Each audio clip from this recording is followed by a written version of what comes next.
once maging effective na po itong batas na ito, ay dapat po ay hindi na po.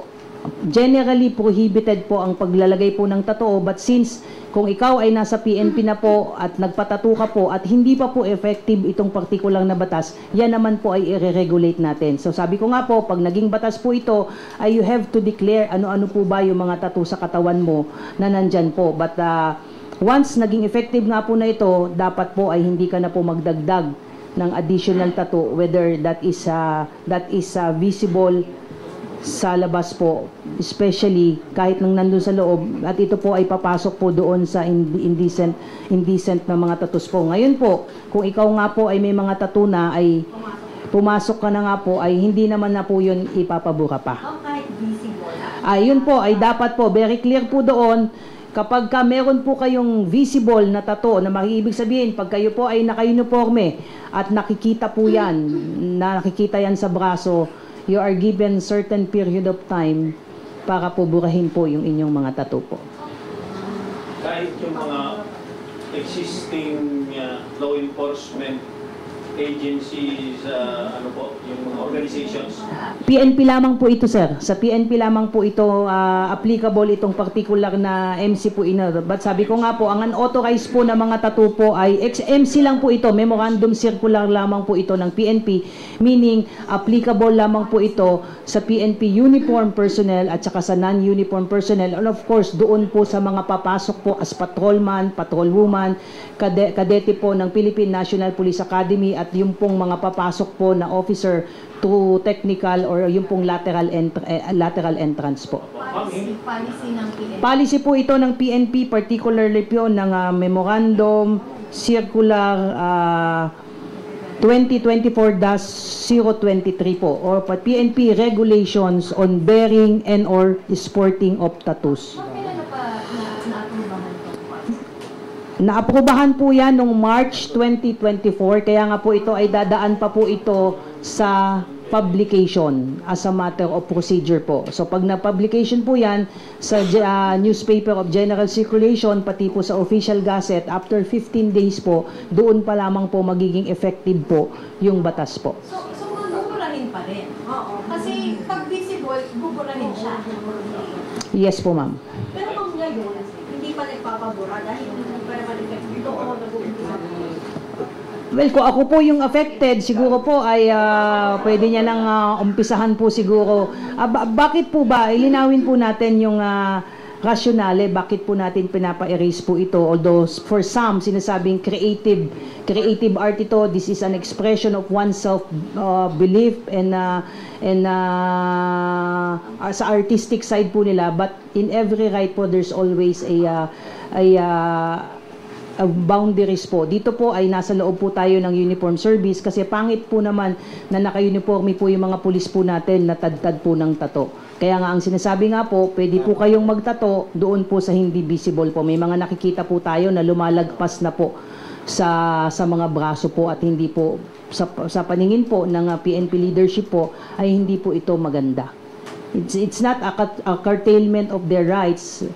Pagka ikaw po ay pumasok sa PNP, there are certain rules and traditions and policy that you have to follow po. Yes po. Yes po. Sa ngayon po kasi sir, wala pa talagang policy, wala pang batas na nagpo-prohibit sa tato. And since may mga nakikita na po talaga tayo na visible na po talaga sa katawan ng mga pulis natin, the PNP leadership, even prior to the assumption of our current chief PNP, ay pinag-aralan na po ito. That's why they push for these issuances po. Part of disciplinary measures po. Yes po sir. Again, ang term nga is we have to regulate the sporting and bearing of tattoos, particularly sa ating mga PNP personnel, particularly if they are in uniform na po, na hindi na talaga visible itong mga body tattoos na po ito. Bakit sabihin kapag papasok pa lang sila sa PNP at kahit tago yung tattoo nila, hindi pa rin sila matagal? Yes po, they will be given at least 3 months para i-erase po yung tattoo po nila, para pagbigyan po sila. But again, pero dapat po, once po i-erasein po yan, dapat po hindi po yan magkikiloid, hindi po yan magmamarka kasi habang ongoing po yung processing at yun naman po ay makaka-apekto sa training po nila, ay hindi po talaga po pwede. So for those who intends to join the uniform service, particularly the PNP, these are the rules po. At matagal na po ito. Paano naman yung mga pulis na nagpatato tapos ayaw nilang tanggalin? Yung mga pulis na nagpatato, anong maharapin nila? Admin case po ba? Very clear, ma'am, yung guidelines na sabi ko nga, nakatago ito, okay na po yon. Kasi alam nga naman kung punong-puno po yung katawan mo, ay erasin po natin lahat po. Kaya nga po, kasama po doon is mag-e-execute po sila ng affidavits na dinideclare ano po yung mga tattoo po nila habang hindi pa po nagiging effective po itong batas po na ito. But kung kayo po ay dati nang may tattoo, but ito po ay nagpo-fall dun sa kinukonsider po nating unauthorized body tattoos, katulad po ng extremist tattoos, ethnically or religiously discriminatory and offensive tattoos, indecent tattoos, racist tattoos, sexist tattoos, and tattoos associated to prohibited or unauthorized activities, yan po ang bawal po. Kung ayaw burahin mo. They will face a sanction under this particular memorandum circular po. May admin case. Yes po, they will be subjected to pre-charge investigation po.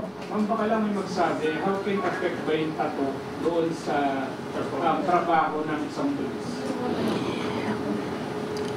Siguro po sa iba, ayun ang iisipin, makakaapekto po ba ang isang pulis na sangkatutak po ang kanyang tattoo sa katawan? Remember po, pag kami po ay pumasok sa serbisyo, meron po kaming oath of office. Nakalagay po doon, dapat ay i-maintain namin yung isang reputation that speaks well of the organization. Remember, nung pumasok ka sa PNP, expected na sumunod ka po sa policy at rules ng regulation ng isang organization po. If you cannot follow regulation, then maluwag po ang pinto ng PNP para po kayo ay mag-resign. Hindi naman po pilitan ang mag-stay po sa isang organization na being governed by strict rules and regulations po. Parang walang pinag-iba po dun sa mga private companies na hindi rin nag-hire ng mga may tattoos. May mga ganun. There are private companies who has a similar prohibition with respect to body tattoo, sir. Yes po. Pero parang ang lumalabas na, diba, may sasabihin na, may reaction na, discriminate nyo naman yung mga tattoo, na baka naman parang kasama naman namin dahil pag may tattoo, ganun na ba agad yung isipin?